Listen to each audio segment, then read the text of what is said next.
Boa noite a todas, a todos e a todos.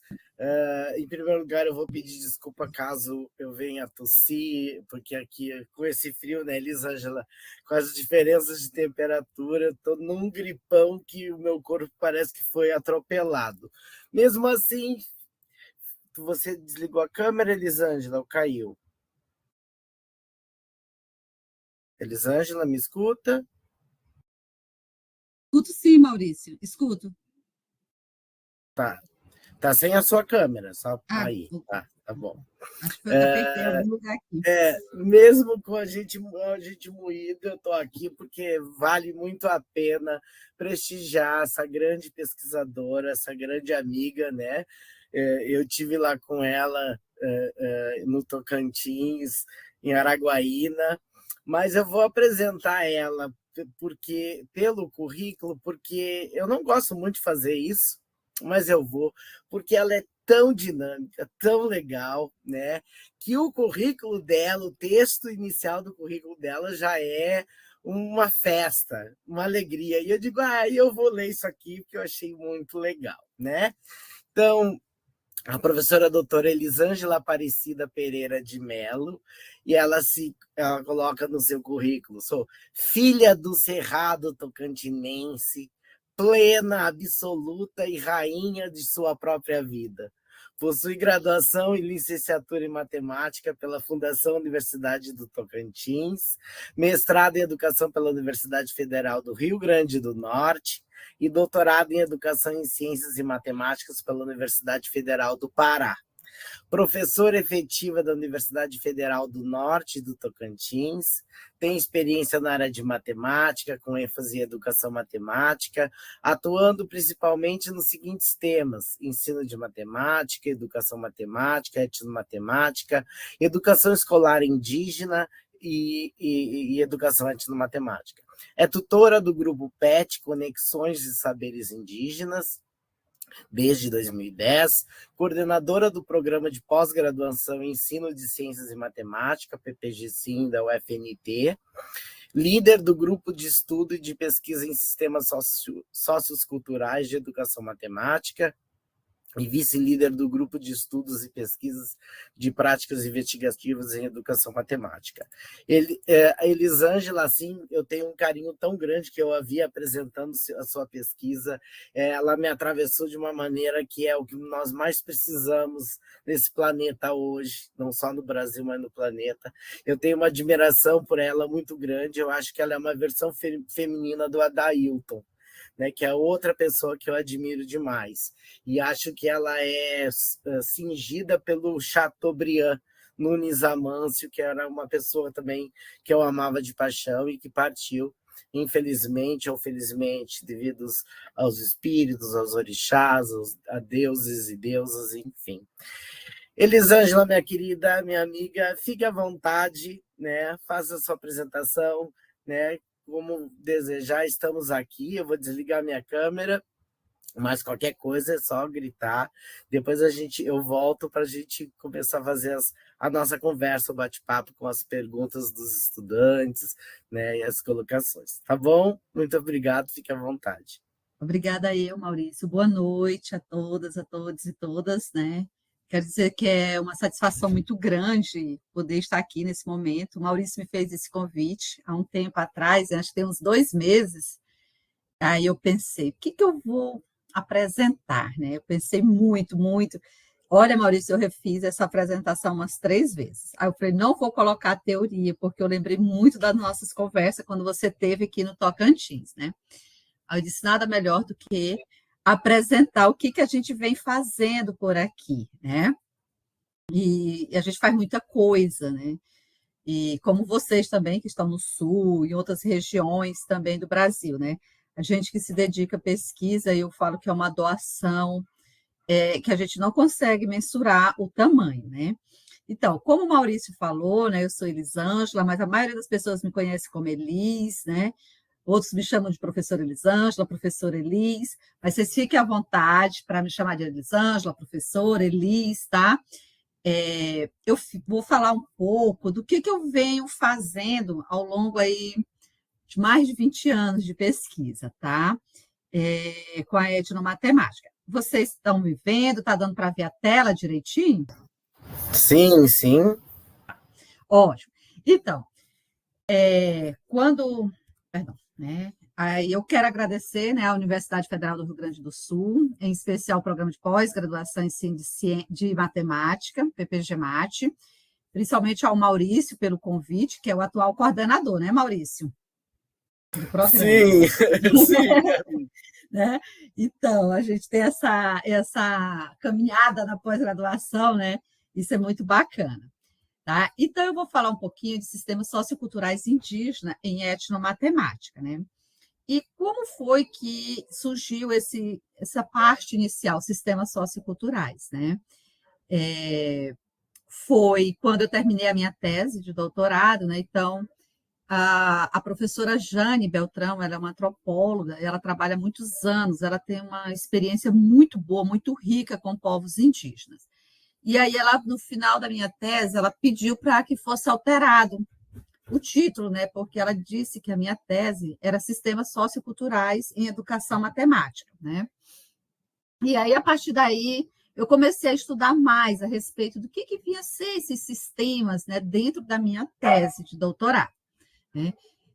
Aí, com isso também, logo depois, eu tinha um outro grupo de pesquisa aqui que a gente contemplava vários professores, e aí depois eu criei o grupo, né, junto com o Gerson, né, de Sistemas Socioculturais em Educação Matemática, que veio a partir da minha tese, né? E dentro desses sistemas, né, que a gente vem estudando desde 2014, 13, perdão, mas isso já se iniciou bem antes, lá na minha graduação, né? E eu venho estudando o mesmo povo, que é o povo Aquém-Xerente, aqui do estado do Tocantins, né? E depois, quando eu entrei para a universidade, eu comecei a estudar outros povos do estado, né? Quando eu trabalhava no estado do Tocantins, eu era professora da rede estadual e eu dei aula também no magistério indígena.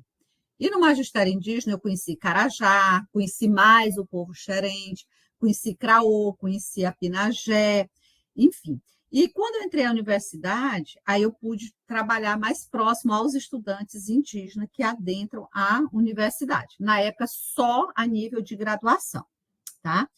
Então, eu vou falar um pouco disso daí.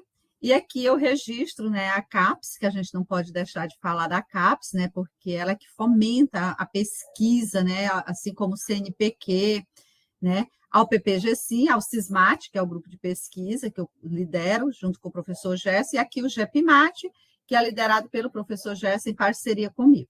E o PET, né, que eu sou tutora do PET Conexões desde 2010, quando foi criado os PET Conexões, e também a minha universidade, a UFNT. Né? Então, eu quero começar a falar para vocês, né, o meu lugar de fala, né, de onde eu estou a falar. Né? Então, aqui é o mapa do Tocantins, né? Aqui a gente fala, né, que essa parte aqui é igual o bico do papagaio, de um papagaio, que é o que representa, e a Araguaína ela fica bem aqui, tá? Aqui mais ao centro fica a capital, que é onde você chegou, Maurício. Você veio a Palmas, né? E de Palmas pega um carro e vem até Araguaína, né? Então a gente fica em Araguaína, distante de Palmas, 420 quilômetros da capital. E Araguaína, a gente tem aeroporto, mas o aeroporto não funciona, né? Porque a Araguaína ela é uma cidade de agronegócio, então as questões políticas não vê muita necessidade da população local, vê mais a empresarial. Então, o pessoal do agro, os empresários da região, todos eles têm o seu aviãozinho particular, então o pessoal fica à mercê. Então, a gente vai para Palmas, Imperatriz ou Marabá. Aí eu trouxe esse outro mapa aqui. Esse mapa, ele é um mapa da saúde do estado do Tocantins, né? Então, ele é todo colorido, demarcado por regiões no estado. E aqui estão os 139 municípios, né?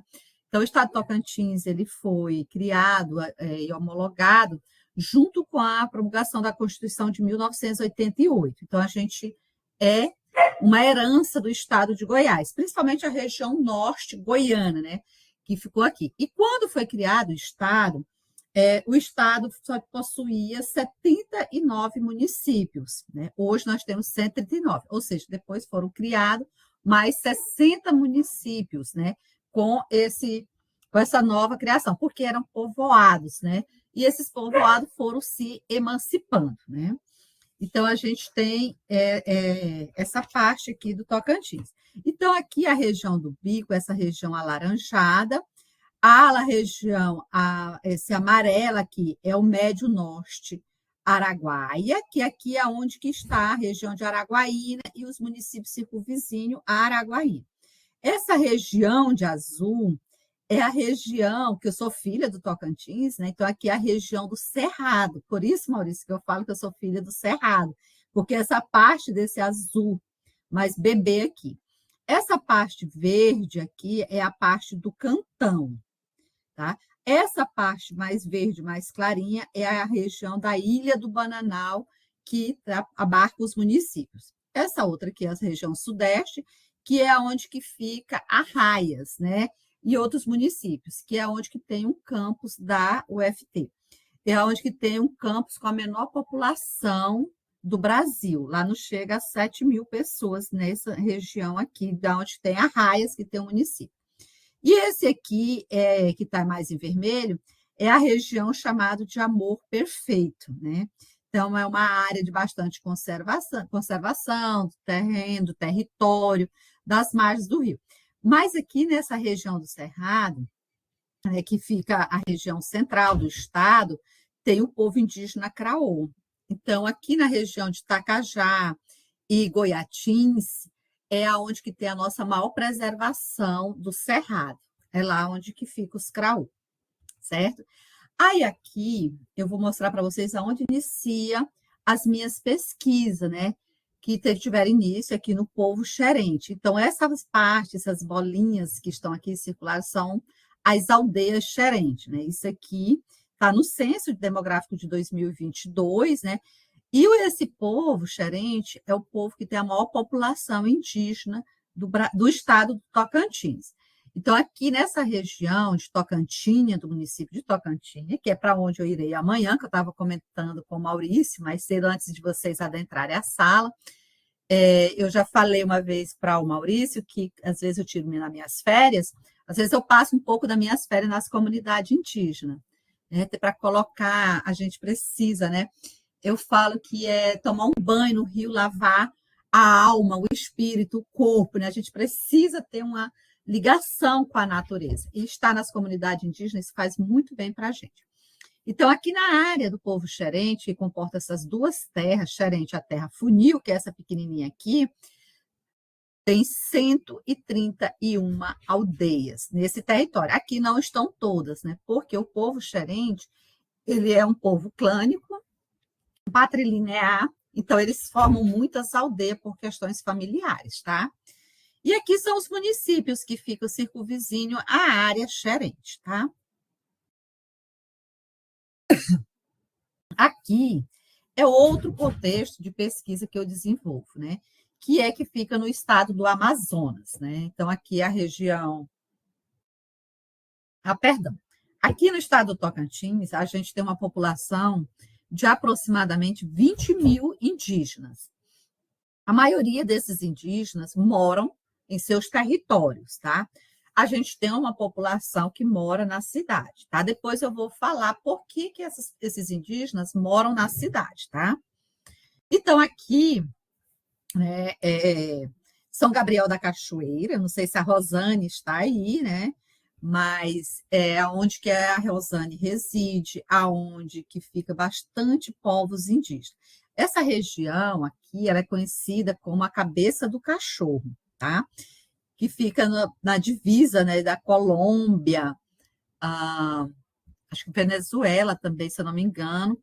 Eles fazem aqui essa região. Então, quando nós estivemos na comunidade da Rosana, em Aureté, a gente só faz atravessar o rio e tem uma comunidade indígena que é brasileira, mas tem uma cerca, né, que divide já ali, vizinho de quintal, digamos assim, já é a Colômbia, né? Então, aqui são algumas das populações indígenas que fica na região do Alto Rio Negro, que é composto pela ali, São Gabriel, Santa Isabel, Barcelos, né? Eu não sei se a Luzia está aí, a Luzia está fazendo a pesquisa dela aqui com os Yanomamis de Barcelos. A Rosane faz a pesquisa dela, que são orientandas do Gerson Bacuri, aqui em São Gabriel, né? Eu fui co-orientadora da Rosane na dissertação dela, né? Então, o trabalho dela é belíssimo, depois vale a pena vocês darem uma lida, quem tiver interesse, tá? Pode me pedir que eu passo o link para vocês. Então, aqui é um dos locais do estado do Amazonas.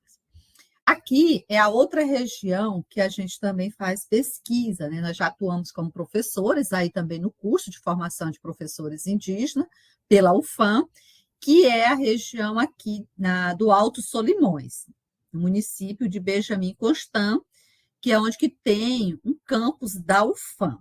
Aqui, em São Gabriel, agora, está uma discussão para a criação do campus do Alto Rio Negro, né? Até se vocês entrarem no Instagram do Forim, se eu não estiver falando errado, Rosane me corrige, lá já teve uma visita, né, da nova gestão da UFAM, que tomou posse recentemente, falando sobre essa criação do campus da UFAM aqui na região. Mas aqui em Benjamin Constant tem já um campus da UFAM. Então, a gente chega em Tabatinga, aqui a gente pega um barco e vem para Benjamin Constant. Então, aqui fica também vários povos indígenas. Lá mais para frente vocês vão ver algumas coisas que eu vou mostrar. Então, são nessas 3 regiões que a gente vem desenvolvendo as nossas pesquisas, tá? Aí, como eu falei para vocês no início, né, eu venho tentando pesquisar junto às comunidades indígenas a partir de uma escuta, né, de um ouvir, de estar com eles, mesmo eu indo no período de férias, eu gosto muito de conversar com os mais velhos, anciões, as anciãs, com os jovens liderança, as jovens também, né?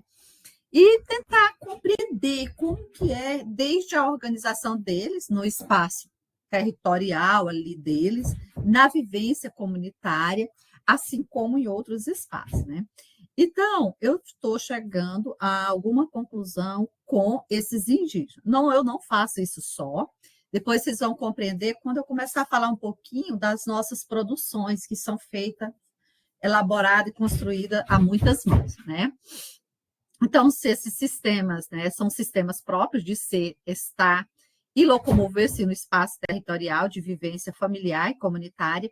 Então, assim, quando a gente observa essa questão do espaço e da vivência dentro do território, né, tem um texto do professor Ribamar que ele diz assim, né, muitos erros, ideias equivocadas sobre povos indígenas, muitas terras para poucos índios, né? Tem esse termo até aspeado no texto dele. Mas não é isso. Eles têm um apego muito forte, emocional, psicológico, de sentimento com a terra. E a preservação ambiental é muito, mas muito grande, né? Da terra, eles tiram a sabedoria. Sabedoria é essa que eles vão transmitindo de geração a geração, né? É a preservação, o cuidado com a margem dos rios, né? O pescar, né? Que, por exemplo, os carajá são povos da água, então a maior segurança alimentar deles é os peixes e as tartarugas da Amazônia. Mas quando eles pescam uma tartaruga, né? Que eles conhecem, principalmente os mais velhos, mostram para os mais novos, que são a matriz, eles não sacrificam ela para comer. Eles devolvem ela para o Araguaia. Então, ela vai continuar reproduzindo. Por quê? Ela é uma tartaruga, geralmente, assim, né, bem grande. Ela tem mais de 30 anos, 40 anos. Então, quando ela chega na fase de reprodução, são ali 300 ovos ou mais que ela vai colocar, ou seja, então ela vai dar para a natureza muito mais segurança alimentar. Então ela tem que ser preservada, essa matriz. E também os mais velhos, quando eles conhecem os peixes, a tartaruga, eles sabem a tartaruga fêmea e a tartaruga macho. Então, entre sacrificar para alimentar uma família, observa bem se ela não é uma fêmea, né? Então, se é uma fêmea já adulta, volta para o rio e assim continua a fase até dar mais prioridade para a alimentação, tomando o animal mais macho, né? E também a questão do desmatamento. O indígena ele não tem essa necessidade de desmatar, né? Eles procuram fazer as casas deles, que são a maioria são com coberturas de palha, tirar uma palha no período certo, olhando as fases da lua, né? Que são os estudos dos corpos celestes, para que aquela palha dure 20 anos, né? Então, se você não tem essa leitura dos corpos celestes, você pode tirar uma palha antes, e aí essa palha está fora do período, ela pode dar bichos, né, que eles chamam de broca, né? Então, vai dar bichinhos que vai comer. Então, aquela palha, às vezes, ela não dura 2, 3 anos, tem que estar trocando. E aí, esse tempo, a natureza, a palmeira, seja ela de babaçu ou piaçaba ainda não se reconstituiu. Então, tem isso. Então, é essa preservação, né? E por isso que leva muitas pessoas do agronegócio a querer as terras indígenas, porque são terras muito produtivas, né? Por conta dessa questão de não ocorrer o desmatamento. As roças são mantidas sazonais aqui no estado de Tocantins e no Amazonas também. Então, eles plantam 2, 3 plantações de roças, né, para sua alimentação. Ali depois muda o espaço, porque a terra ela precisa, como eles falam, respirar, a terra precisa viver. E é muito interessante observar que essa questão da plantação, como eles plantam muito de vazante à margem do rio Tocantins ou Araguaia, eles respeitam a margem do rio. Então, eles falam, a gente só vai até aqui, porque isso aqui pertence ao rio. Então, isso é muito interessante se observar. Eles manter e fortalecer e valorizar a língua materna. Então, isso é muito forte nas comunidades indígenas, né? A língua materna. Então, quando a gente olha as línguas maternas, né, dos povos, eles têm ela como a primeira identidade dele, a língua materna. E quando eles chegam a uma determinada idade, as crianças, né, 7, 8 anos, é aí que vai começar a introduzir o português para elas, né? E nem tudo na nossa língua portuguesa tem uma tradução para as línguas maternas. Então, é muito comum a gente ver eles falando aquém e nanubé, e do nada aparecer uma palavra em língua portuguesa. Eu acho que o Maurício assistiu a palestra do Jurandir, do Suaté, ele falava, né, depois ele colocava assim, por exemplo, matemática, ele me lembra que ele falou bem assim, por que só a matemática ocidental é importante e deve ser estudada? Se a matemática do indígena, quando a gente fala da matemática pura, as outras matemáticas são impuras, então existe um ser que ele é puro e o outro é impuro, né? Então ele fez muito isso. Então, quando ele ia falar matemática, ele mantinha a palavra matemática, porque não tem tradução para matemática, né? Então, isso é muito forte. E quando esses indígenas vêm para a universidade, eles, no convívio da sala de aula, eles falam português, mas quando eles estão entre eles, eles falam as suas línguas maternas, tá? Então, isso é muito forte e é um sistema sociocultural próprio, originário desses povos, né? E aqui eu me refiro a todos os povos por onde eu já passei, tá? Xerente, Apinagé, Craô, Carajá, Javaé, e também ali do Alto Rio Negro, Alto Solimões, que comporta uma população de maior povos indígenas. Manter e fortalecer as práticas, os saberes e os fazeres originários das manifestações socioculturais por meio da transmissão oral e prática. Isso aqui é muito interessante, porque os povos indígenas, ao longo do ano, eles têm as suas festas originais, suas festas tradicionais, e nelas eles praticam várias manifestações. E com isso eles vão passando o saber e as suas práticas para as crianças, desde pequenininha. Então, no povo xerense, vocês vão ver mais para frente um pouquinho, eles têm a festa tradicional do Daicipe, e nela tem a corrida de tora. Então, as toras são toras de babaçu, né? E são bastante pesadas. Mas, para as crianças, eles tiram as toras de pati, que é uma palmeira que tem aqui no Cerrado. Inclusive, a gente tira o palmito dela para a gente comer. A gente transforma ele em um alimento, faz uma salada, ela é amarga, né? Que não é a gueiroba, mas ela é muito próxima, porque é o pati. E ela é bem levinha, então ela já é para as crianças. Então, as crianças, elas ficam sob uma supervisão dos anciões, dos mensageiros, e eles vão orientando as crianças. Então, eles vão vendo os adultos colocando no ombro, correndo, então eles vão correndo também.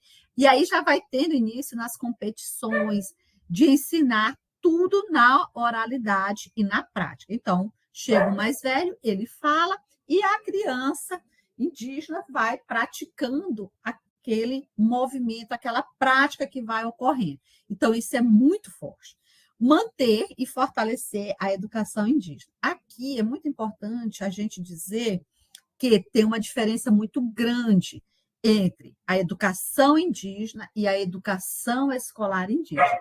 A educação indígena, ela perpassa a escola também, porque a escola indígena ela tem que ser intercultural, bilíngue, específica, comunitária, interdisciplinar, né? Então, e intercultural.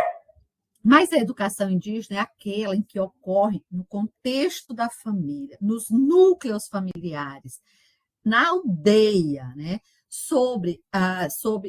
Por exemplo, assim, tem povos, né, que são patrilineares, então as crianças, é como elas pertencem aos pais, cabe às mães e aos pais ensinar as crianças a língua materna, qual é o clã dela, como que ela vai se portar ao longo da vida. Nessa perspectiva, também, esses saberes perpassam a escola. Então, a educação escolar indígena é aquela que ocorre em todos os espaços também da aldeia, porque tem que ter a presença dos sábios, né? Tem que ter, ou então do ancião, anciã. Sempre a comunidade ela está na escola para poder também fortalecer o bilinguismo lá dentro. As práticas também do saber fazer na prática desse ou daquele saber. E mais na educação escolar indígena se ensina o português, a matemática, história, geografia, que é o mesmo conhecimento que a gente fala, a matemática escolar, né? Então, hoje, né, atualmente, assim, nos últimos anos, nas últimas décadas, tem crescido muito o número de indígenas no ensino superior, né?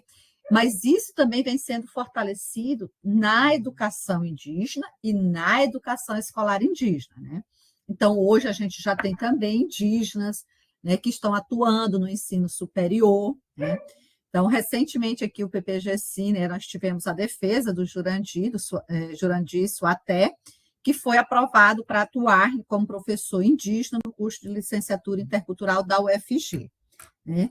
Então, a gente tem Gerson Baniwa, tem o Edson Caiapó, que também está no ensino superior, e tem outros indígenas também, né?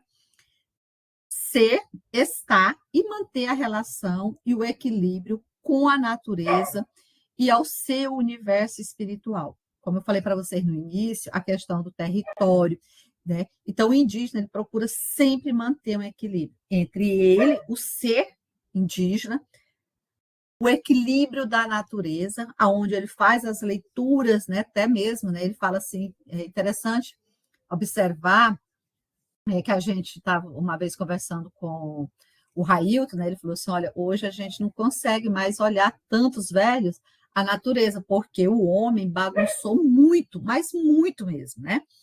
E eu conversando uma vez com o finado Sonzé, ele disse: olha, o homem mexeu tanto que eu não sei mais dizer se vai chover grosso, vai ser mais fina a chuva, se vai ser assim. Por quê? Com a questão do desmatamento para o agronegócio, né? Então, o desmatamento é muito grande, derruba muitas árvores, né? Então, o que faz essa leitura se vai ter bastante chuva? É o vento nas galhas das árvores, como eles falam, né? Então, vai ter muita chuva, não, vai ter pouca chuva. Então, hoje, esse movimento do vento nas galhas da árvore já não existe, porque não tem árvore, desmatou, né? Então, aqui no Tocantins, hoje, a gente está passando por uma situação assim, que muitas onças pardas pintadas, elas estão chegando próximo à cidade, fora outros animais, né? Como cobras, o porcão do mato e outros, porque eles já estão ficando sem alimento, né? Tem as queimadas também, que são muito fortes na região norte aqui do país. Eu acho que muitos de vocês assistem televisão, já devem ter visto isso passar, tá? Então, é isso, um pouquinho e muito, muito mais coisas também sobre esses sistemas socioculturais. Mas hoje eu trago um pouco disso daqui. Então, vamos aqui avançar. Um povo e sua cultura, né? Isso aqui foi muito interessante, gente. Muitos desses anciões não estão mais entre o povo xerente. Mas essa aqui foi uma festa que teve e eles tinham ganhado um projeto, né, do Banco Mundial, né? E nesse projeto, eles queriam gravar, era para gravar as cantorias deles, né? E chegou o microfone. Maurício, foi uma coisa muito impressionante, porque no primeiro momento, quando a voz dele saiu assim no microfone, né? Ficou alto, né? Eles ficaram todos muito, muito impressionados. E isso aqui, gente, não tem muito tempo. Isso foi em 2007 que isso ocorreu. Eu estava trabalhando, finalizando com eles lá, porque eu já tinha defendido a minha tese, minha dissertação, e eu estava retornando com eles para eles verificarem se era aquilo mesmo, se não era, né? Que o professor Eduardo Sebastião de Ferreira, ele coloca que a gente sempre tem que dar um retorno. A pesquisa em etnomatemática tem que ter um retorno para a comunidade. Você vai lá, recolhe, recolhe, recolhe, tchau. Não, mas aquelas pessoas que se formaram, que fizeram as suas narrativas, elas têm que saber o que está escrito, se elas concordam ou não, né? E elas têm esse direito de saber o que está ali, né? Então, essa daqui é uma pintura que eles fazem com a argila, que é para a festa da vaca, né? Então, eles pegam o indígena, colocam uma forquilha no pescoço, então é para as crianças, movimenta muito as crianças, tá? E dentro do povo xerente, né, eu iniciei minha pesquisa estudando as pinturas corporais e o sistema de numeração deles, né? Então, quando eu não peguei a da minha tese, eu preferi pegar a que o Suaté fez, porque a da minha tese não está nesses corpos, como foi feito aqui, né? Então, esses aqui são os clãs, e observe que tem um que está em lista, que ele é do clã Doi, e esses em bolinha são do clã Doi. Então, aqui é a relação de casamento que ocorre entre os clãs. Eu não posso, se eu pertenço a esse clã aqui, o Ahirê, eu não posso me casar com outra pessoa do mesmo clã que tem a lista, porque é como se eu estivesse casando com um irmão, com um tio.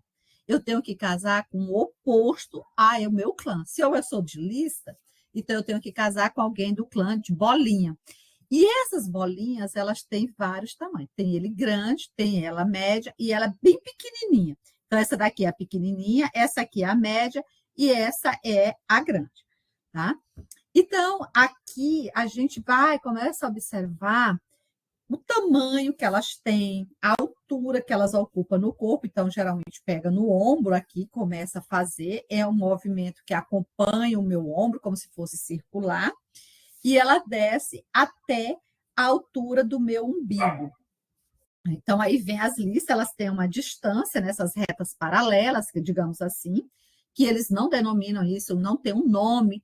Eles falam, essa aqui é a minha pintura, é bolinha. Então, as bolinhas, e elas têm um significado tão relacionado com a natureza, é fogo e terra, né? Que o xerente, ele é um povo da terra, um povo da floresta, diferente do povo do Railto, né? Que é o povo da água, né?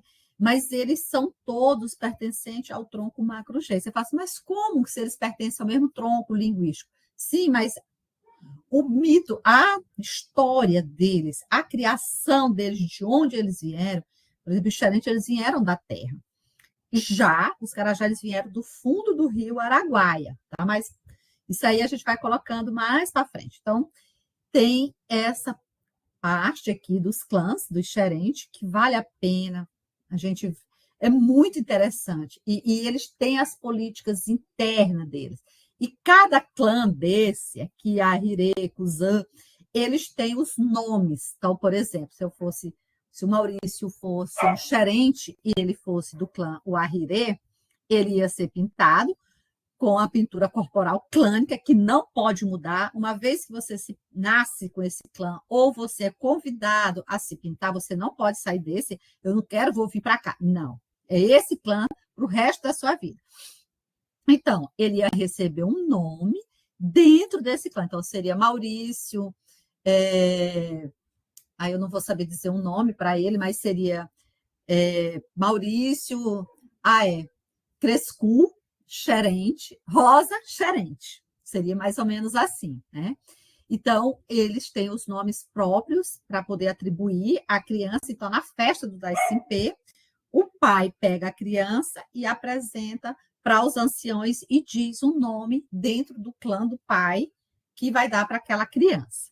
E aquele nome é registrado dentro do próprio registro deles, né? E aí, seguindo aqui um pouquinho, né? Desse pertencimento clânico também tem o pertencimento dos indígenas somente do gênero masculino. As mulheres, elas não correm com essa tora, né? Nas toras Isitró, que são as toras de Buriti, que é a Ratamã, Ratamarã e a Esteranquá. Esse aqui é o mensageiro, a pintura do mensageiro. E é muito interessante observar que os anciões, antes de ter a festa do Daisimpe, tem os mensageiros, que são pessoas escolhidas, elas passam por um período, né, que eles não podem ter contato com as suas esposas, né? São pessoas que têm muito conhecimento da cultura, e aí não importa a altura, por exemplo, vai ter uma pessoa de 1,65 m e a de 1,70 m. Essa aqui é uma unidade de medida deles, é chamada TI. Então, o tamanho das toras, ela é medida conforme o tamanho da TI, né? Então, esses mensageiros, eles preparam as duas toras e essas TI é que vai medir as alturas das toras. Então, ó, essa parte aqui é a altura da TI. E aqui, daqui para cá, é 3 vezes a 4 vezes o tamanho da TI, né? Porque isso vai depender da altura do pé de buriti. E é muito importante destacar, como eu coloquei, a relação que o indígena tem com a natureza. Não se derruba um pé de buriti fêmea, como eles falam, tem que ser um pé de buriti macho, porque ele não dá frutos. Então, corta ele. Por quê? O fruto do buriti alimenta eles, faz o suco, eles tiram o óleo para poder, que é medicamento, né? É um anti-inflamatório natural. Então, faz polpa, faz doce. Então, aqui as toras já estão preparadas. Eles estão verificando o peso. Aí os mensageiros pegam as toras, sente o peso na mão. Mas uma tora dessa, na época, quando eu estava fazendo a minha tese, eu pedi para que fosse pesada. Elas vai entre 120 quilos a 150 quilos, tá? Então, por isso que elas são lapidadas aqui um pouco para poder aliviar. Ela é transportada ombro a ombro, né? E aqui estão as duas toras. Foi um desenho, ele faz parte da minha tese, tá? Essa daqui também. Então, aqui é as toras, tá? E aí, essas toras, esses comprimentos dela, ela tem 1,80 m, ela tem 2 metros, então elas costumam ter. Eu costumo falar, né? É uma coisa que foi definida na minha tese, junto com eles. Então, elas vão ali entre 1,75 m, 1,80 m, ou então 1,80 m, 1,92 m. Sempre vai ter uma diferençazinha, porque nós não somos todos da mesma altura, né? Mas é muito interessante, eu vou contar aqui para frente, tá? Então, aqui estão as duas toras, né? Aqui são as pinturas dos corredores das toras. Então, cada um vai ficar com essas pinturas. Então, essas duas pinturas, formam-se duas fileiras de pessoas que vão disputar com essas toras ombro a ombro. E eles fazem uma passagem de um para o outro, é uma corrida que leva entre 20 quilômetros, 30 quilômetros, e ela é muito rápida, porque são bastante corredores, né? E quem vai correr, ele também tem que se resguardar. Ele não pode dormir com as suas esposas, porque se ele dormir, ele vai ter fraqueza.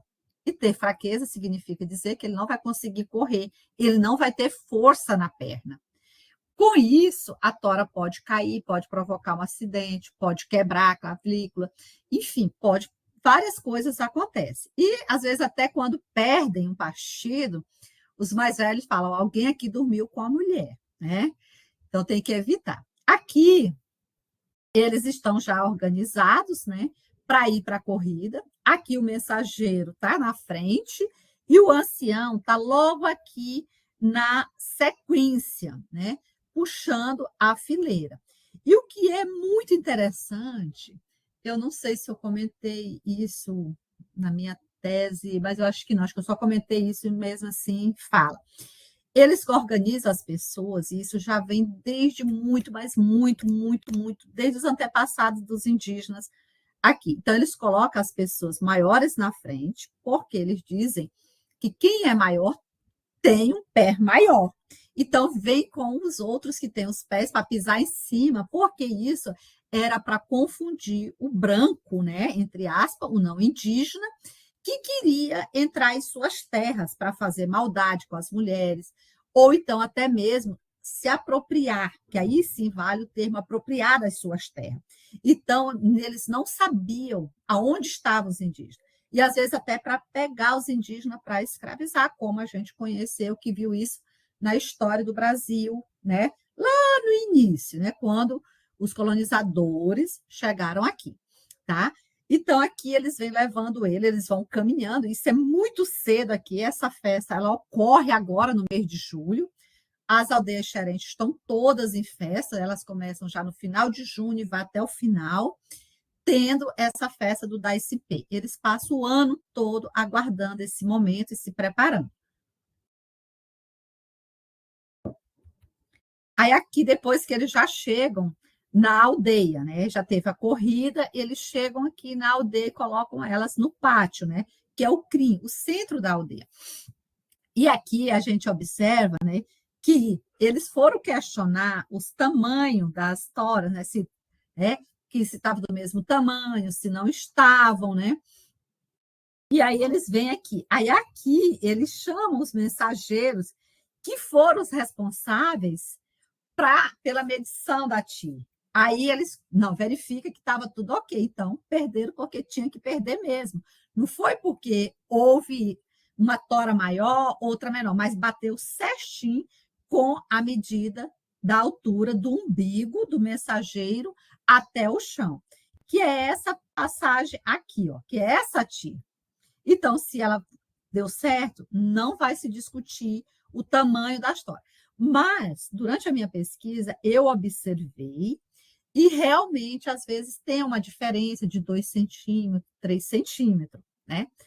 Às vezes tem. Por quê? Como eu falei no início, nem todo mundo tem a mesma altura, né? E aí, uma vez, eu comentei isso com um ancião, que ele já até faleceu, o seu Miró. Eu falei, seu Miró, sabe por quê? Ele lá é mais alto do que ele. Ele disse, não, mas isso não importa se ele é mais alto, não. Ele tem a sabedoria dos nossos deuses, ele é responsável por preparar a tora. Ela, o importante é que dê certinha altura. Aí eu falei, será que vai dar? Vai, quer ver? Ó? É porque quem perdeu não quer aceitar que perdeu. É muito ruim perder, professora. Aí eu disse, tá. Então tem isso, né? Mas eles verificam, como vocês olharam lá atrás, eles sentem o peso, né? Então, eu não vou falar ainda de que matemáticas estão aí, tá? Depois a gente vai chegar nessa passagem aí. Os gerentes, por exemplo, eles contam até 4, né? Então, o número 1, que é o Smizi, é algo sozinho, isolado. O 2, que é o Ponem, é algo junto, né? E aí eles fazem uma semelhança com o rastro que o veado deixa. Então, como o veado ele pula, né? Ele caminha pulando, saltando, então fica a marquinha das mãozinhas dele. Quando foi na época da minha dissertação, 2 anciões passaram tempo comigo procurando me mostrar, né, dentro do cerrado, no território xerente, para que eu pudesse conhecer as patinhas, né? Já o 3, né, é 2 juntinho com um separadinho. Então, eles colocam que é como o rastro da ema, né, que é um pássaro que a gente tem, né, que é como se fosse uma galinha, só que uma galinha muito grande, né? Então, é o rastro que ela deixa. Ela tem 3 patinhas, 2 ficam juntas e uma mais separadinha. E o 4, que é junto. São 2 pares, né? Algo que se completa é as metades. Então, eu conversando com o Suaté depois, aí eu falei, Suaté, será que esse 4 é o que representa as metades clânicas quando ocorre o casamento? Ele disse, pode ser, professora, é algo para a gente pesquisar. Porque se eu me completo, se eu sou eu tenho um complemento, então se eu sou a Hirê, eu vou casar com um Doi, ok.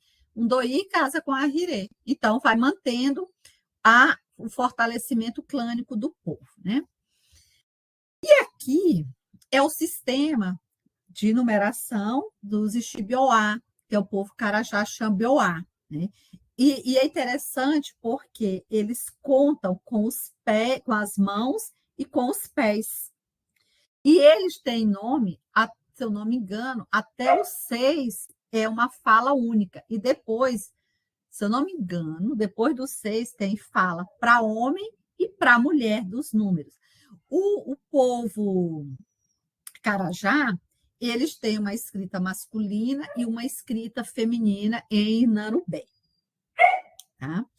Aqui é a pintura corporal, né, que é o estudo que o Railton vem fazendo desde o TCC dele. Né? Essa daqui é a do Eldin e essa é o do Railton. Então, como eu falei para vocês sobre os sistemas, né? Eles têm essa relação muito forte com a natureza. Então, essa aqui é a pintura do jabuti, né? O jabuti é um réptil que fica na natureza, mas é importante falar, os carajá, por ele ser um povo da água, eles não comem jabuti, eles comem a tartaruga. E eu falei assim, mas por que vocês não colocaram a pintura da tartaruga? Ele falou, professora, é a relação nossa de andar na natureza ali dentro, mas a gente também tem outras pinturas que envolvem a escama de peixe, espinha de peixe e tudo. Então, isso aqui é a planificação que o Railton fez igual o Suaté fez. Pegou a pintura e fez a planificação. Então, essa planificação aqui, é importante a gente observar que ela, quando é feita no corpo, não se utiliza régua, nenhuma dessas pinturas. Ela é feita manualmente com uma tala que eles tiram da folha, por exemplo, coco da praia, que a gente fala. Né? Então, da palmeira dele é tirado um talinho e eles envolvem o algodão na ponta daquele talo, umedece ele no genipapo, que é um líquido que eles tiram, e vão fazendo os desenhos, tá? Aí aqui é a pintura da jiboia, né? Que é outro réptil, né? Que é já considerado na linha das serpentes, né? Então, a jiboia, eles retratam ela no corpo. Também retratam nas cerâmicas, né? Que hoje já é um patrimônio cultural do povo Carajá. Bom, aí agora a gente passa para os sistemas socioculturais da região do Alto Rio Negro e Alto Solimões. Né? Então, aqui é uma vista, né? Quando a gente fomos de São Gabriel para a comunidade da Rosane. Lá tem mais ou menos umas 6.000 pessoas. Isso aqui já era final de tarde, né? Quando a gente estava dentro do rio. A gente sai primeiro pelo Rio Negro e a gente vai passando por vários rios que desaguam no Rio Negro, né? Para poder chegar na comunidade da Rosane. Né? Mas isso daqui são algumas cestarias. Vejam, eu venho falando né, do pertencimento clânico, pintura corporal, prática das simpê, né, corrida de tora, pintura corporal carajá, sistema de numeração. E aí a gente chega lá no Alto Rio Negro e Alto Solimões. Né? E aí o que encantou muito a gente quando teve lá trabalhando no curso de formação de professor? Dentre várias coisas, as cestarias, né? E é interessante porque no Alto Rio Negro, Maurício, você vai falando do tempo, viu? Porque senão aqui eu acelero, tá? Claro, claro. Tá? Então, lá no Alto Solimões, a região, como coloquei para vocês, Benjamin Constant, Tabatinga, São Paulo de Olivença, ali, quem mexe com essa parte de cestaria são as mulheres. É a tala de Arumã, e quem faz são as mulheres. Já na região do Alto Rio Negro, quem faz esse artesanato são os homens, né? E como eu disse para vocês, quando a gente vai fazer essas pesquisas, ministrar aula, a gente sempre procura uma pessoa do notório saber indígena para poder estar com a gente. Por quê? Eles detêm esse conhecimento, nós vivenciamos esse conhecimento, né? E o tempo que a gente fica lá, às vezes, não nos permite aprender a traçar tão quanto eles. Então, por isso que eu falo para os meus orientandos, eles falam assim, eu quero fazer uma pesquisa lá com os indígenas, eu quero estudar isso. Eu digo, você tem tempo para ficar na aldeia, para você aprender? Não, mas eu posso ir lá no final de semana. Não, meu bem, não é só um final de semana, você tem que ir várias vezes, ficar, né? Eu me lembro do Chateaubriand que ele estava falando, o Adailton, né, que chegaram a esses contextos muito antes de mim, antes do Gerson, né? E eles vivenciaram isso. Então, a gente precisa de um tempo, muito tempo para estar lá dentro, né? Eu me lembro quando a professora leu a minha tese, ela disse, olha, eu sinto o seu cansaço na sua escrita, porque eu passei 30 dias acompanhando a festa da ICP. Então, tinha hora, Maurício, que eu estava tão cansada que eu falava assim, olha, eu vou só ali na casa do Valci, eu vou só encostar um pouquinho na minha rede e vou dormir, porque eu estou muito cansada. Quando eu deitava, chegava o mensageiro, ele falava, professora, estão chamando a senhora lá no pátio. Aí eu dizia, tá bom, já estou indo. Então, assim, isso é 24 horas uma festa do DAICP. Ela não tem um horário, ela é 24 horas. Então, eu dormi muitas vezes no pátio. E na aldeia, nesse período, é bastante frio, só que durante o dia é quente, tem vento, e traz a poeira, traz a terra, e à noite, então, como o Maurício hoje colocou para a gente, que ele está com a garganta um pouco ruim, nesse período a minha garganta ficava muito, mas muito ruim.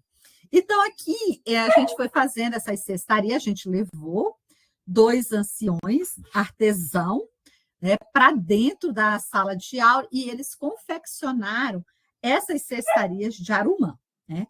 Dessas cestarias, né? Aí aqui estão, né? O professor Sabá, aí aqui está o Alfredo, que está aqui, e aqui são os alunos, né? Assistindo essas oficinas, né?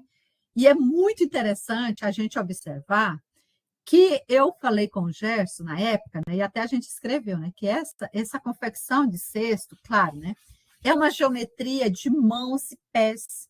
Porque se você fizer uma mesa, você vai trabalhar com as mãos, mas quando você senta no chão, que é um prazer, como colocou o Armindo na época para a gente, né, há um prazer de fazer um balaio, né, no chão, porque você mexe com o seu corpo, você está em contato com a terra, com o espaço ali. Então, você vai prendendo as fibras, se sustentando com o pé, para poder ajudar enquanto você vai entrelaçando uma fibra e outra, né? Então, é formado essas cestarias. E foi muito interessante fazer essa atividade, tá? Porque é algo que volta para as entranhas deles, né? E eles falam, poxa vida, eu estou aqui, isso aqui é uma valorização do meu saber em sala de aula. E isso, a universidade, ela tem que fazer isso, ela tem que aproximar, né? Isso é interculturalidade, é interdisciplinaridade, né?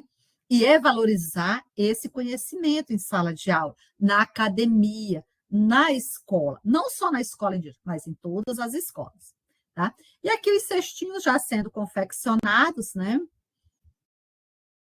E aí, eu não sou muito boa para desenhar. Quem fez esses desenhos foi o Gerson. Aí aqui a gente planificou, como o Railton fez lá atrás, com os grafismos das pinturas Carajá. Então, a gente. O que é interessante? O Biratã, que lá mais para frente, como eu falei, eu não trouxe teoria para vocês, que eu vou colocando aqui. O Biratã ele coloca assim para a gente, né?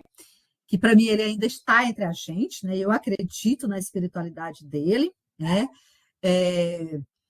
Ele coloca que a pesquisa em etnomatemática ela deve ser feita com muito rigor, um rigor, né? Aí a gente já vai e pega, Paulo Gérson, um rigor cultural, um respeito àquelas pessoas, né? E quem está em formação, ele também tem que conhecer outras etnomatemáticas, né? Eles têm que conhecer as matemáticas. Todas as matemáticas são importantes. O Biratani diz que não existe uma matemática superior e uma matemática inferior. Não, todas elas são importantes e elas têm que dialogar. Né? Como quando o Maurício esteve no Tocantins, né? Ele falou assim, olha, o nosso objeto de pesquisa, de ensino é diferente. A gente está preocupado com fazer matemático na sala de aula, na formação de professor. Não sei se o Maurício lembra disso, a gente conversando, acho que foi numa das falas lá, palestras que teve na SEMAG. Então, aqui a gente planificou, né? A gente só estudou essa cestaria, esses grafismos que estão representados aqui, né? A gente tem um estudo já dos cestos, né? Que aí já não é mais geometria euclidiana plana, né? Já passa a ser outro. Então, isso aqui foi para ensinar eles que dentro da cultura deles também estão presentes perímetro, cálculo de área, e é interessante, gente, a gente observar aqui que tem matemática que vai desde os estudos dos polígonos a matemática de terceiro grau. A gente escreveu uma artigo, a gente chegou até teorema de Rímel. Muito interessante, né? A partir dessas cestarias aqui, tá? Aí aqui, né, como eu falei assim, agora eu trago um pouquinho para falar de etno, que eu coloquei, que é o que o Biratã coloca, né? Também nós não podemos deixar de lembrar de Paulo Freire, né? A gente tem estudado bastante, né? A gente precisa se libertar de muitas coisas, né? E os povos indígenas, eles estão dia a dia lutando pela sua autonomia, pela escola, né? Hoje as escolas indígenas aqui do Tocantins, do Amazonas, né? Elas estão sendo assumidas pelos indígenas, né? Isso me deixa feliz. A gente tem um ministério dos povos tradicionais originários com uma ministra indígena, que é a Soninha Guajajara, né? E a gente tem aqui no estado do Tocantins uma secretaria dos povos originários tradicionais, que quem é o secretário é um indígena, que é o Paulo Xerente, né? A gente tem a gerência de educação escolar indígena aqui do estado, que por anos, décadas, que o estado do Tocantins tem 37 anos, né? E agora, muito recente, nos últimos 4 anos, agora vai fazer 4, nos últimos 3 anos, essa gerência vem sendo assumida por indígenas, né? Veio assumido por outros indígenas, agora está lá o Railton, que é meu orientando de mestrado, né? E isso me deixa feliz de ver que é eles que estão provocando essas mudanças, né? Aí eu falei assim, olha, Paulo Freire está muito feliz, né? Então, esses são alguns dos campos teóricos, né, que eu tenho. Eu não vou ficar falando o que é etnomatemática, o que é isso. Eu fiz isso, mas eu tirei esse slide, eu falei, não, eu prefiro mostrar como que eu vejo a etnomatemática, né? E aqui, gente, alguns itinerários etnomatemáticos, né? Porque eu falei, eu mostrei, né? Mas eu quero mostrar como que a gente chega nessas pesquisas, né? Então, aqui eu fui montando de várias formas, né? Então, aqui a gente percorreu da aldeia do Railton e fomos percorrer o Rio Araguaia para chegar numa cachoeira nessa pedra. Olha, essas marcas aqui, para os indígenas, são pés, né? Eles falam que pode ser os pés de Cristo, assim como pode ser dos deuses deles, né? Porque o território são deles. Quem esteve aqui primeiro, né? E aqui, essa foto, acho que o Gerson deve lembrar, se estiver aí, outros indígenas do Amazonas, né? Foi na época da pandemia. A gente foi convidado, Maurício, pela revista Etnomatemática da Colômbia, né? Revista latino-americana, para escrever sobre os povos indígenas, os estudantes indígenas e a pandemia. E foi muito interessante escrever esse texto, muito interessante. Eu estava na casa da minha mãe falava, você não dorme, não? Aí eu falava, e ela, o que tanto você fica conversando? Eu falei, mãe, tem a diferença do fuso horário, né? aqui do Tocantins, daqui para Manaus é 1 hora, mas para outros indígenas que estavam no interior, eram 3 horas de diferença. E o que ocorria? Eles pegavam a internet do posto de saúde para poder escrever o texto, mandar as informações para a gente escrever. Então, se vocês pegarem os meus artigos, vocês vão ver que a maioria deles é eu, o Gerson e o indígena. Gerson, eu e o indígena. Então, assim que a gente vem escrevendo, né? Mas a gente escreve a partir disso daqui, dessas realidades, né? E isso era muito interessante, a gente fazer isso de madrugada. E na pandemia, vamos deixar aqui, na pandemia, nós choramos com eles e choramos por eles, porque eles perderam muito, mas muitos intelectuais dos povos dele. E foi aí que mudou. Maurício, há uma mudança muito grande pós-pandemia nos contextos indígenas. Antes, eles não tinham uma preocupação com o registro escrito, era muita oralidade. Hoje, a preocupação está com a oralidade, que é a transmissão dos coisas, mas está com o registro. Eles querem escrever. E é muito interessante você olhar o texto. É um texto corrido, lindo, mas foi um momento muito difícil, esse de pandemia. Né? Mas também na pesquisa a gente tem aqui muita comida, né? Comida tradicional, peixe muquiado na bananeira, né? Ali tem um molho de pimenta, né? Com tomate, né? E bastante limão. A gente também põe um cocá na cabeça, se sente feliz, né? Depois que a gente percorre, né? 16 horas, né, Rosane? Sentada numa canoinha, né?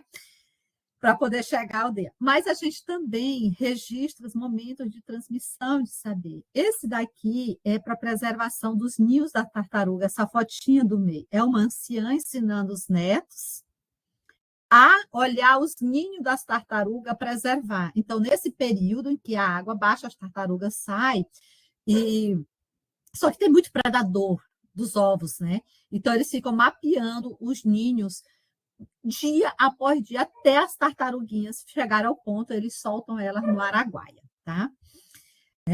Aqui também já é uma mãe, né, ensinando os filhos a pescar, porque na cultura Carajá, os homens e as mulheres são responsáveis, né, pelo peixe, né, para pescar. Isso aqui é um momento cultural na Universidade Federal do Norte do Tocantins.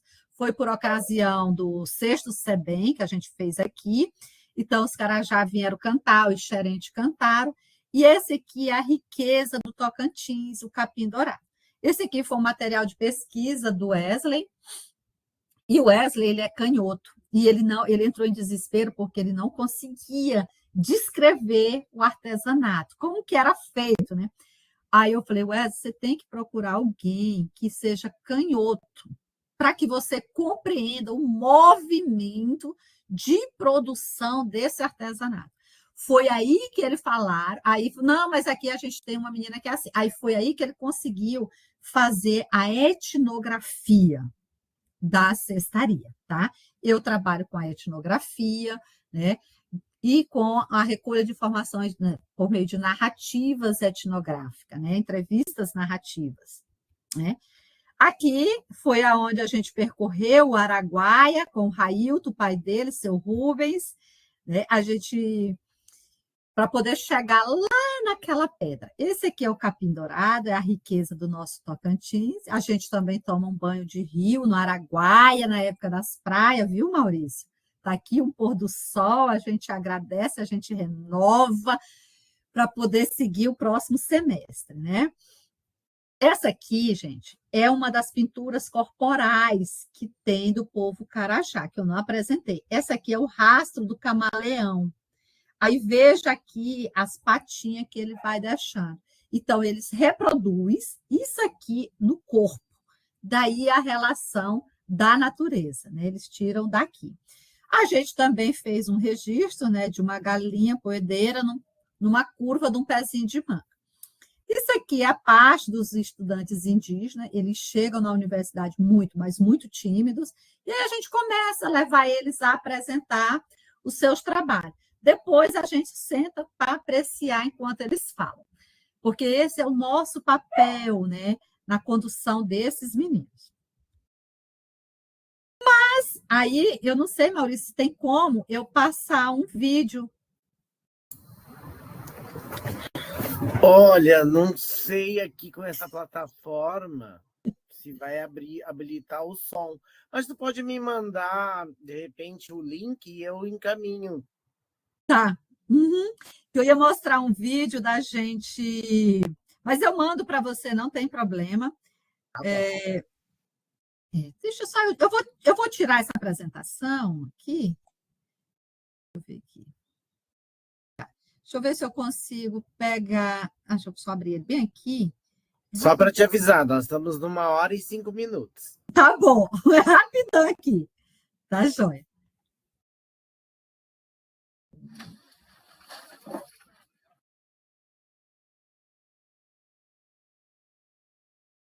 Olha, eu acho que vai dar. Não sei se vai dar para vocês ouvirem. É rapidinho esse vídeo.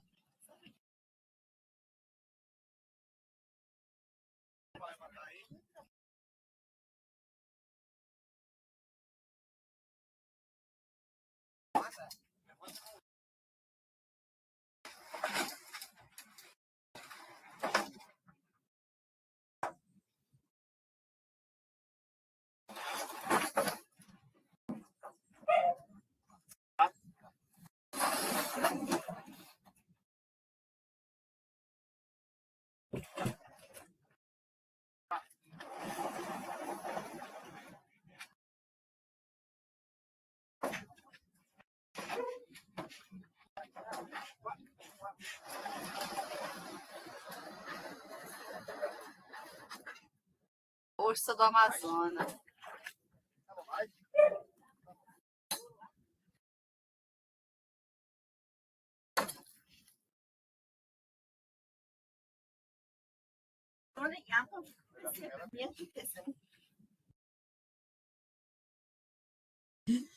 Gente, de tudo que eu apresentei para vocês,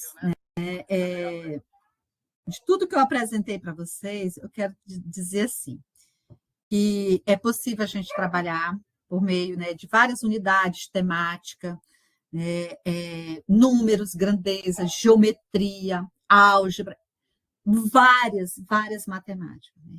Mas, para isso, você precisa fazer um estudo, né, se adentrar à comunidade. Mas vocês também podem pensar também em estudos, né, a partir de outros que já foram feitos, né, também um estudo bibliográfico, e apresentar isso em sala de aula. Então, essa formação, esse contexto, ele é possível de várias matemáticas, de várias, tá?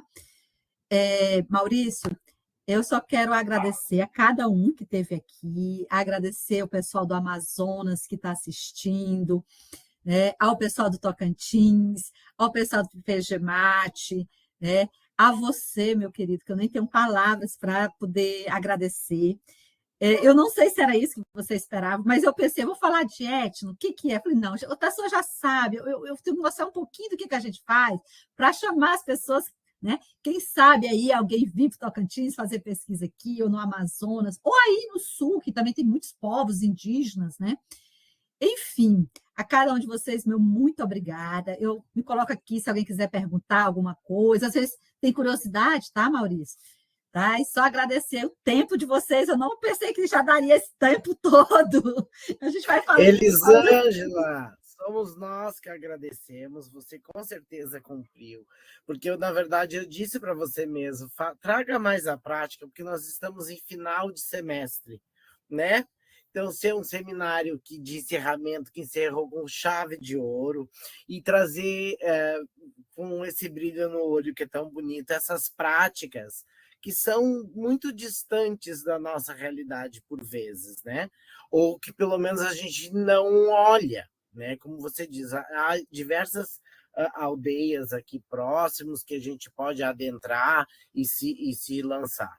Claro que é uma pesquisa com muita dificuldade, né? Eu lembro que você falou, eu já tinha visto esse vídeo no outro momento que você me mostrou, e aí eu lembro que isso aí é uma transição do barco que pesa muito, e não sei quantas horas, né? Acho que 16 num trecho, acho que era uma coisa assim. É.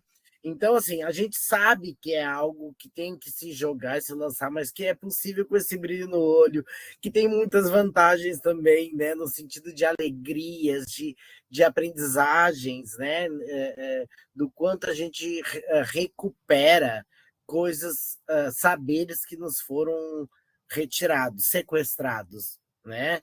Eu lamento muito de hoje eu só saber, além de outras línguas fora do Brasil, né, que a gente aprende em termos eurocêntricos, né, e o português, mas as próprias línguas daqui eu não sei. Então, isso me foi sequestrado. Como é que eu não sei tupi-guarani? Me foi sequestrado isso, né? E trazer essas relações todas Nossa, você está de parabéns, e cada vez que eu vejo, assim, eu me emociono. E deixa aberto aqui as perguntas que podem levantar a mão, tem várias colocações aqui no chat, tu pode ver, a professora Andréia, muito interessante suas experiências. Se quiser falar, Andréia, fique à vontade. Eu queria primeiro te agradecer, Elisângela, eu não te conhecia ainda, né? Só ouvi falar dos teus trabalhos, e queria só chamar a atenção, assim, ressaltar de como tu trouxe pessoas muito, muito importantes, né? Eu gostei que tu trouxe, por exemplo, o professor da Unicamp, agora estou com meio tom. O Eduardo Sebastiani? Sebastiani, exatamente. Porque a gente fala muito do Biratã quando fala de etno, mas a gente esquece, né? Pelo menos quem não é mais experiente, para não dizer mais velho como eu, que o Biratã começa trabalhando a questão indígena com o Sebastiani, né? Que é alguém do Instituto de Matemática da Unicamp, que é alguém que tem um olhar, uma formação matemática extremamente forte, né? Era do grupo, né? Tem uma conexão com o grupo Bourbaki, e de repente vai olhar para a questão indígena, lá nos anos 70, ainda 80, depois, e a gente quase não fala dele. Então, eu achei muito interessante, eu queria chamar a atenção para quem está começando agora, né? Que eu acho que essa história, essa memória que você trouxe de olhar, tu trouxe ali, acho que, se eu não me engano, é o Guedes, né? Esqueci de falar o nome, mas é o Paulo Guedes que estava ali junto. Quer dizer, são pessoas que já passaram, construíram uma trajetória de pesquisa em etnomatemática e que, por vezes, a gente não dá o devido valor e lembrança, e tu teve esse cuidado. Então, eu queria te parabenizar, né? Porque tu é da nova geração, digamos assim, da etno, né? Mas que tem esse compromisso com a história. Isso eu acho muito legal, né? Muito legal. E dá para fazer N perguntas sobre essa perspectiva antropológica, enfim, mas eu só queria, na verdade, era te agradecer e te parabenizar por esse cuidado, tá? Porque eu acho que isso não é tão comum. Então, obrigada, André. Inclusive, o professor Sebastiani, né, quando eu já o conhecia, né, mas ele teve uma vez no Rio Grande do Norte, e aí a gente conversando, e ele me falou de alguns povos indígenas, inclusive aqui do Tocantins, né, que tem fração, Maurício e professor André. E eu comecei a estudar. Só que aí a gente vai tendo tanta coisa dentro da universidade, que porque são coisas que precisam de muito tempo para a gente estar dentro da aldeia, porque são práticas dentro de roças, né? E aí a gente acaba ficando um pouco sem tempo, né? Mas Eduardo Sebastiani, ele é muito cuidadoso, muito zeloso, né? Já tem um bom tempo que eu não encontro com ele, mas ele sempre, toda vez que ele me vê, ele falava: Elisângela, tem que fazer uma devolutiva, tem que manter uma relação, tem que estar com eles, né? Isso é muito importante, muito mesmo. Obrigada. Obrigado, Andréia. Passa a palavra para o nosso estudante aqui, o Alexandre, do doutorado. Por favor, Alexandre. Boa noite, professora. Boa noite, Alexandre. Foi muito legal. É um tema que eu me interesso muito, inclusive faz parte do meu projeto do doutorado, que ainda é anteprojeto, né? E vou ainda fazer o projeto, validar com a minha orientadora, que é a Andréia, professora Andréia. E no meu anteprojeto tem a questão dos povos originários, relacionada à arte, né? E a pergunta, né, que eu gostaria de fazer, tu tinhas falado sobre a escola indígena, né, que é diferente da... na escola indígena, tu falaste que existe o bilíngue, né, e o conteúdo é trabalhado de forma interdisciplinar. É isso, né? Não sei se entendi certo. Poderia me falar exatamente, porque eu trabalho justamente com esse tema da interdisciplinaridade.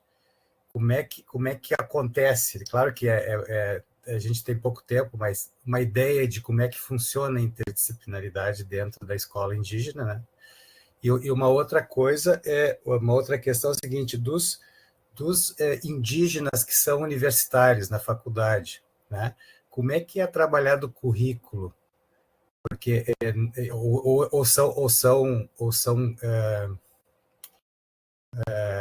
eu não sei como é que a universidade é uma universidade que é só para os povos indígenas, é uma universidade que é onde os indígenas estudam, mas como é que é tratada a questão do currículo? Eu vou começar da última para o começo, que é a universidade, que aí a gente vai compreender como é que chega lá na escola indígena, né? Então, no meu curso de matemática, a gente tem aqui na licenciatura uma disciplina de etnomatemática.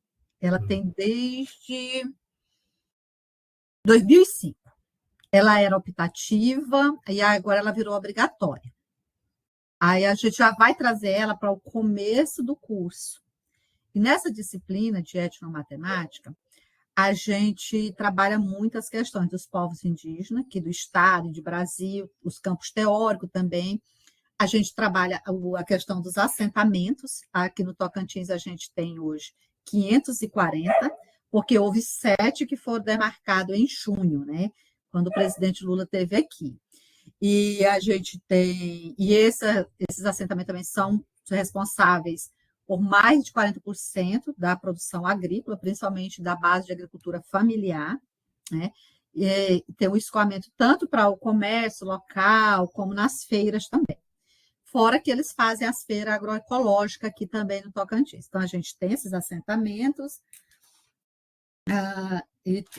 Isso mesmo. E nós temos aqui no estado do Tocantins 8 povos indígenas, né? E tem 2 povos que são reconhecidos aqui dentro do estado, mas eles não têm território próprio, que são os Pancararu e os Canela. Os Pancararu vieram de Pernambuco e os Canela, eles já estavam dentro do povo Carajá, ali na Ilha do Bananal, né?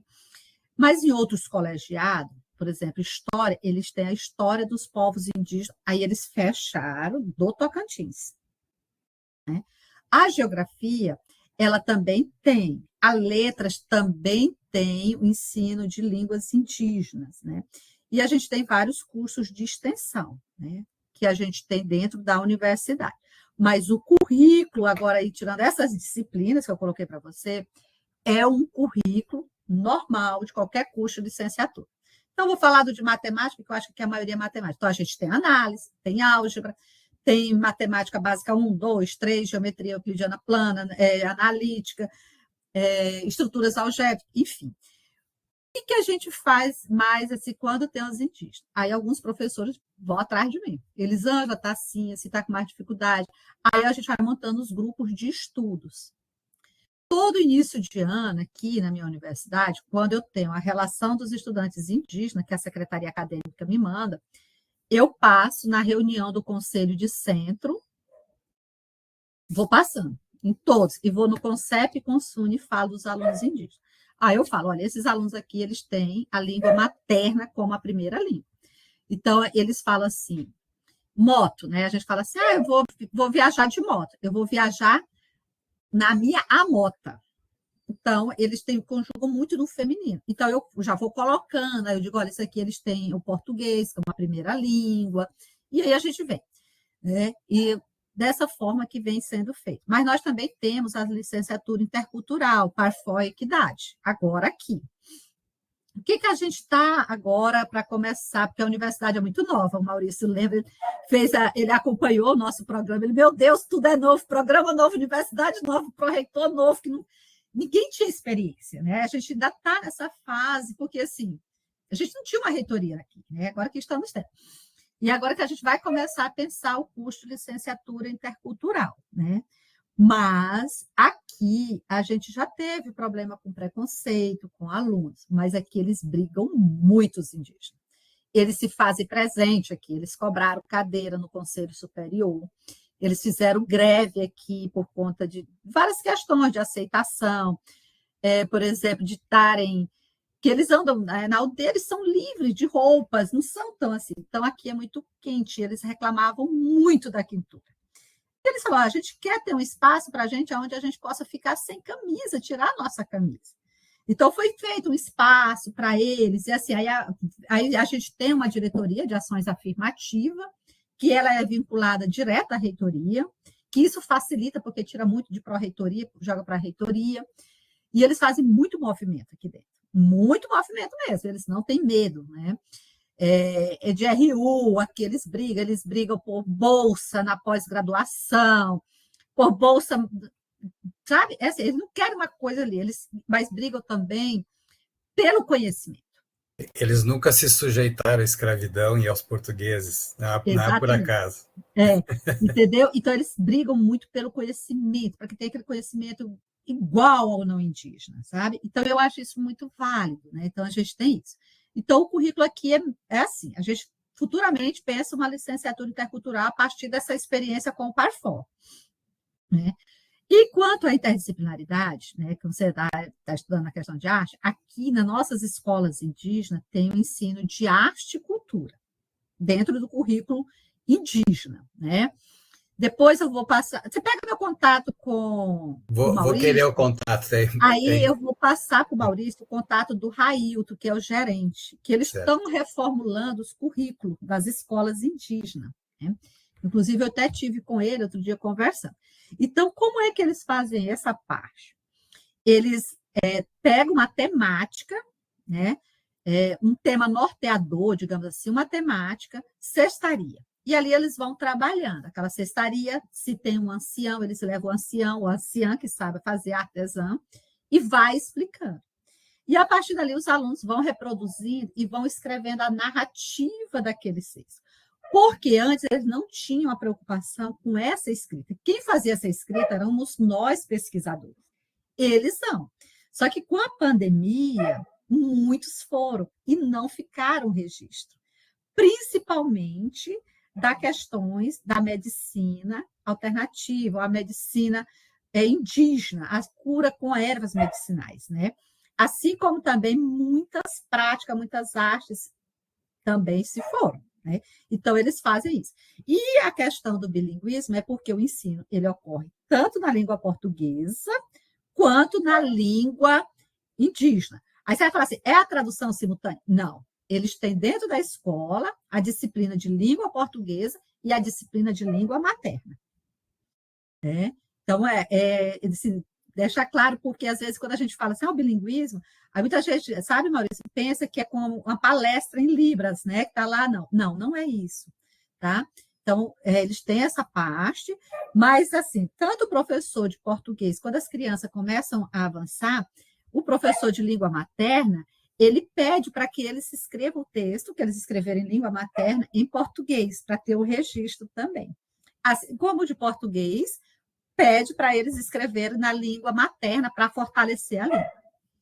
Eu não sei se deu para esclarecer. Deu sim, muito obrigado. Vou pegar o seu contato depois. Tá.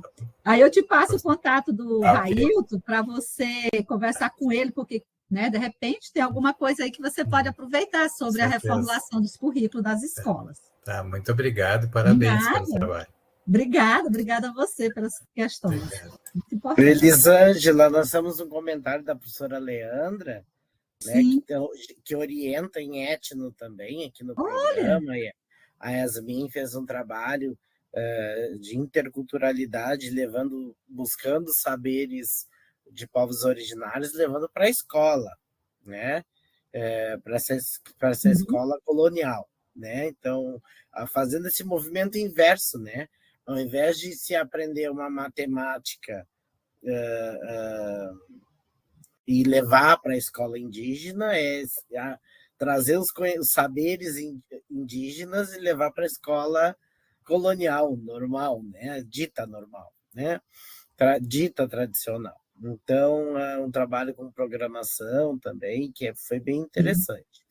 E ela deixa registrado aqui os parabéns para você. Ela lamenta que ela está sem áudio, por isso que ela não abriu a câmera e não falou, tá? Então, fica registrado. Minha pergunta, Elisângela, é em relação justamente isso, a esse movimento. Como é que vocês estão...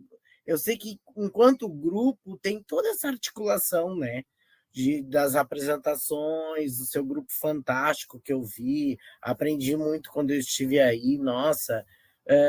Mas queria saber mais, assim, de como que toda essa pesquisa, né, está chegando nas escolas não indígenas, ou se ainda não está, porque tudo é muito novo em Tocantins, né? E muito potente tudo, né? Então, como você disse aí, eu via um grupo muito bom, mas muito bom mesmo.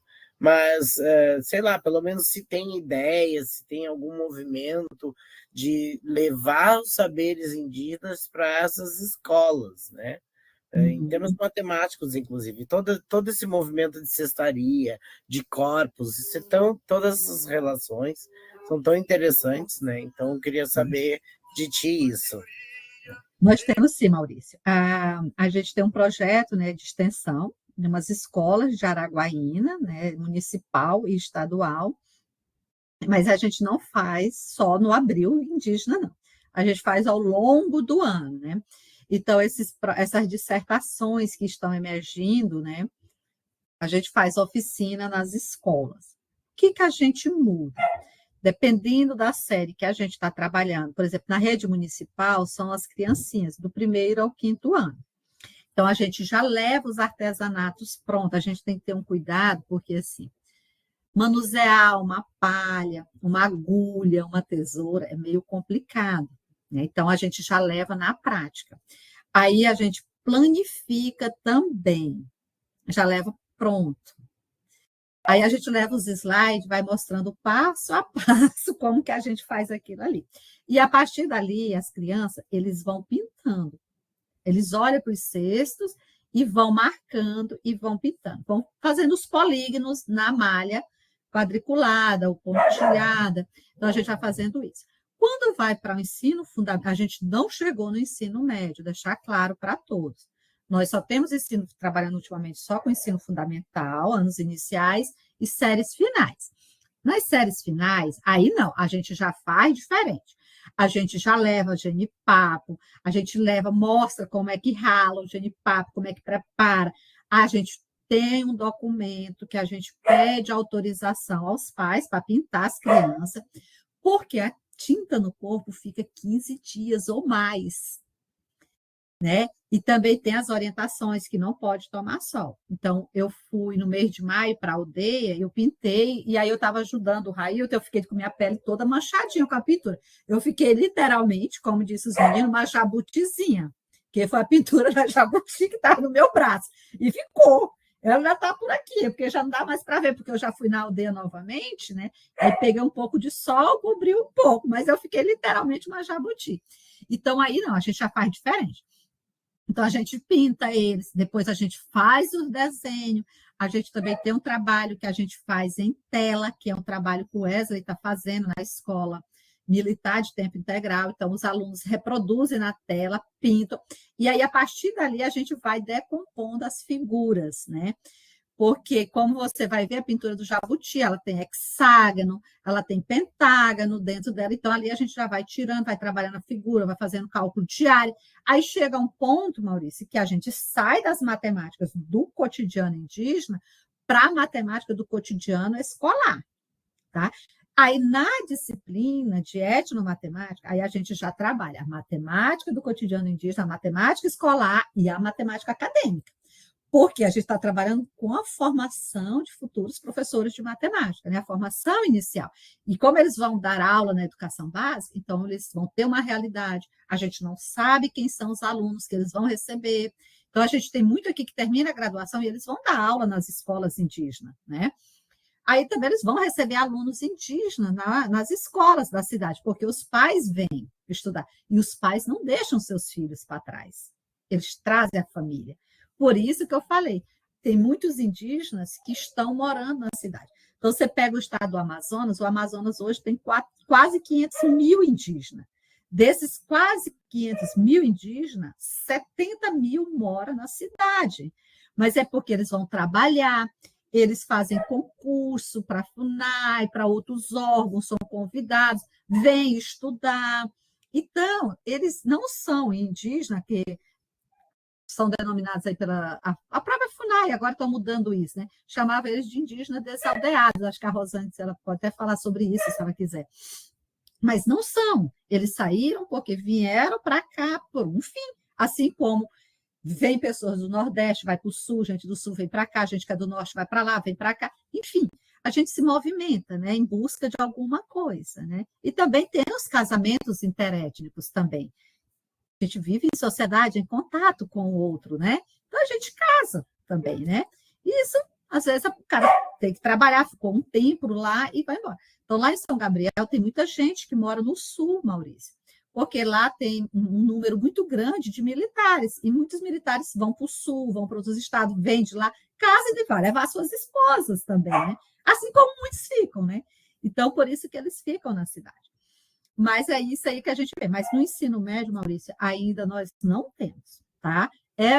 Aí já fica aí uma ponta de pesquisa, né, também para fazer, não ensino fundamental, médio, superior, né?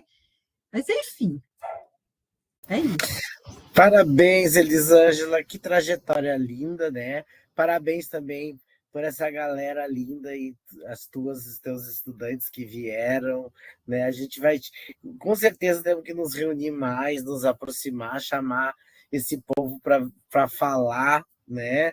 Então, que a gente quer escutar, né? O importante é a gente escutar para aprender, né? Com vocês, que é tão importante essa prática, né?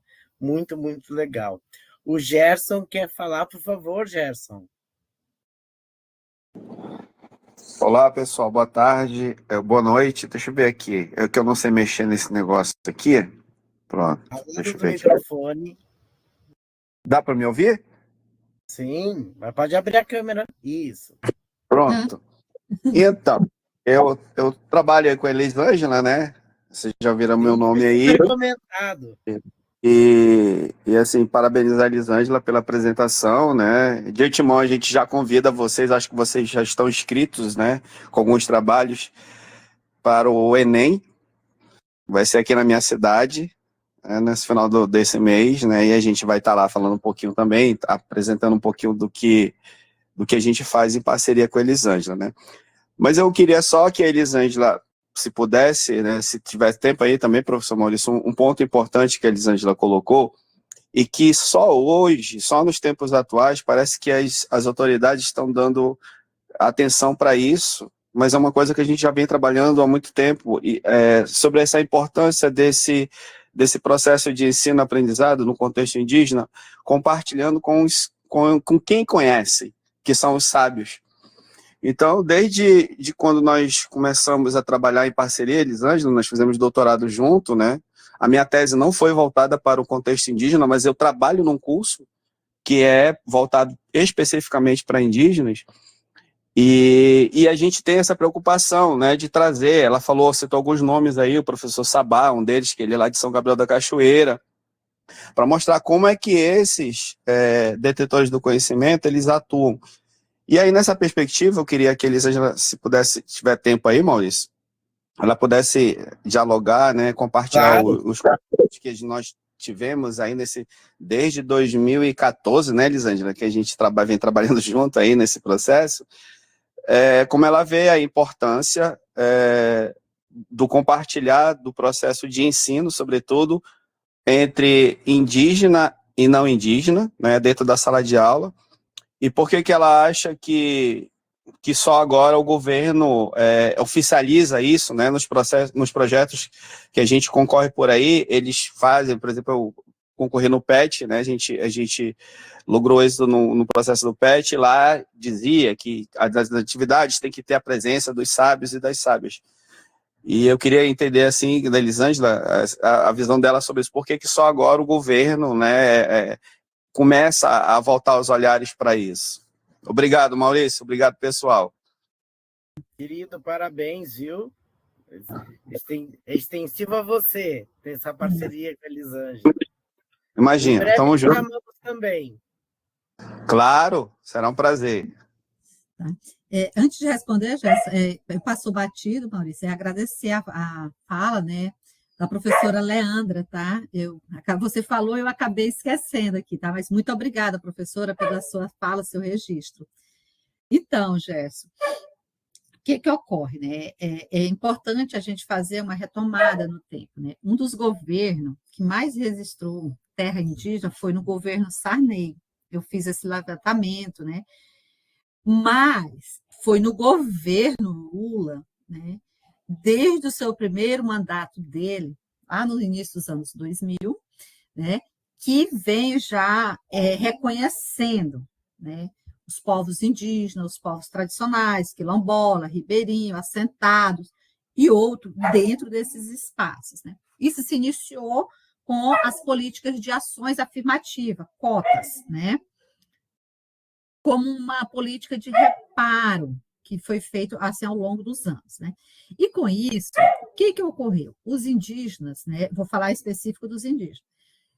Por muitos e muitos anos, décadas aí, eles foram sempre objetos de pesquisa. Agora eles passam a fazer parte da pesquisa, né? E isso a gente viu isso muito no atual governo Lula, né? No governo do desgoverno, que aí vocês sabem quem é o desgoverno, né? A gente teve um retrocesso muito grande com relação aos povos originários e tradicionais, né? Quase, assim, a gente fala que um erro político, ele destrói um mundo, né? Então, assim, retrocedeu muito, muito mesmo. Então, agora, o que vem sendo feito? Uma corrida contra o tempo para trazer essas pessoas para dentro das universidades, das escolas, dos projetos, né? Então, a gente pega tanto CNPq, CAPES agora, eles estão direcionando muito essas políticas junto com essas comunidades. Mas não é só para a gente ir lá e pesquisar, é ao contrário, para eles estarem conosco, pegando na nossa mão e segurando, né? E isso tem sido muito, mas muito importante para o fortalecimento da cultura, para a questão da interculturalidade, interdisciplinaridade, uma sociedade justa, né? E isso é muito importante. E eu vou dizer que isso não vem ocorrendo só, Maurício, com os povos indígenas. Isso vem ocorrendo com várias comunidades, LGBTQI, a mais e tal. Então, hoje a gente viu, esse início de ano, a primeira transtitular do Brasil, professora titular, né? Então, assim, foi um momento histórico aquilo. As pessoas podem falar assim, sim, mas e daí? Eu sou isso, eu sou... Não, gente, isso é um momento histórico para aquela pessoa, né? Principalmente para aquela pessoa. E para a gente que está com essas comunidades, com essas pessoas. Né? Então, eu me senti muito feliz quando eu vi o Suaté tomando posse na UFG como professor. Não é porque ele era um tocantinense, mas é um indígena que vai falar da sua cultura. Não é ninguém melhor do que o próprio povo para falar da sua cultura. Né? Eu tenho um estudante indígena, Maurício, aqui, do povo xerente, que nasceram depois que eu já passei por lá. Eles chegam para mim, professora, como é que é isso aqui? Isso assim, assim.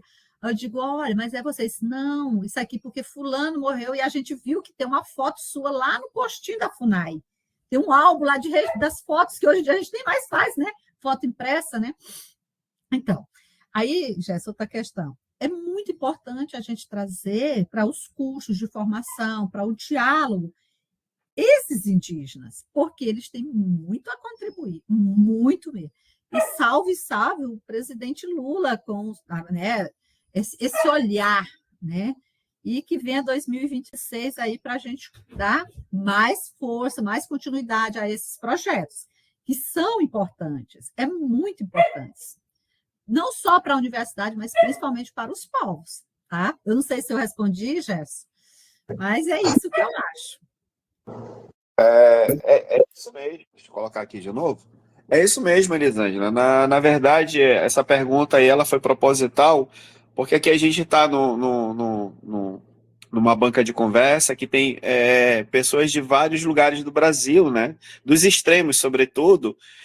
E é importante a gente divulgar, né, as dificuldades que nós temos, os percalços que nós temos ao realizar essas pesquisas em loco, e algumas coisas que a gente já vinha trabalhando lá e que infelizmente, você colocou um ponto muito bom, que é a questão de políticas públicas, que elas foram cerceadas, né, por alguns governos e agora elas são retomadas. Então, essa minha pergunta de propósito foi para que você pudesse externar um pouquinho mais, né, uma parte que tu colocou, que eu acho que ela é muito importante também, a presença desses sábios, desses intelectuais da tradição, nesse processo de ensino-aprendizado, e dizer, professor Maurício e demais colegas, que quando eles estão, nós e os nossos títulos não somos nada nesse momento.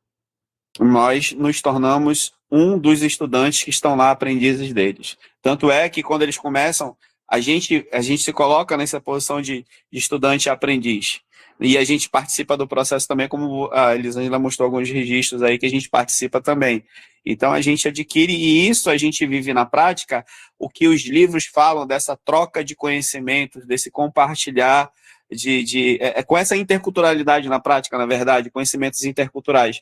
Então é importante também para aqueles que estão fazendo pesquisa, estudantes de pós-graduação que estão aí, ou estudantes que queiram adentrar nesse meio, né, a importância de, mesmo com a tecnologia, você se fazer presente no local onde você vai investigar.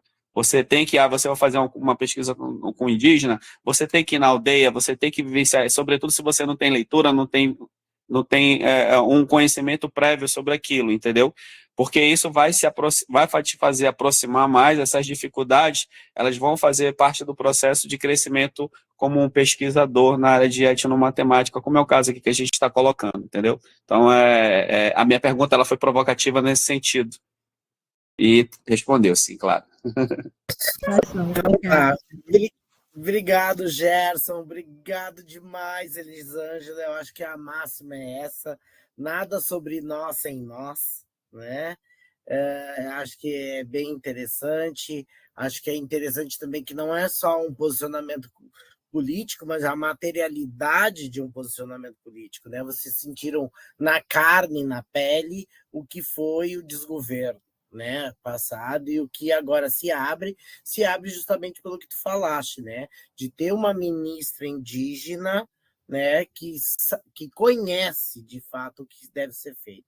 Então, inclusive, essa inserção, a meu ver, é devido a isso, né, que os editais sejam feitos com esse cuidado, que quando você desconhece, parece que você não dá bola, não enxerga, né? Então, que isso permaneça, né? Que os editais comecem a criar esse hábitos, já uma perspectiva burdiana, para que a gente mude, né?